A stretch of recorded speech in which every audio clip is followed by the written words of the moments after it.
So guys, so ito na yung hipon natin. The one that we buy in the Carrefour. So It's the this outcome. finished product. So very big. And we eat this one our dinner tonight. So let's eat. Thank you Lord, thank you Lord. Yung mga ano dyan, gamot, mag-inom na. Ay, oo. May baon doon siya. So kain na guys. Meron ka pinsan ni ano? Ni Binod. Nagkita niya akong tinatanggalan ko ng bituka yung ano yung hipon Sinunood niya kung anong ginagawa ko sa hipon.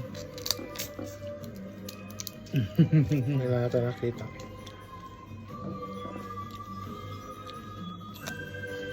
Ilang ulam nila, itlog na may maraming gulay tapos Sabihin ko nga sa kanya, ano, kami pag nag-uulam kami ng ganyan, is ano, pecha de peligro.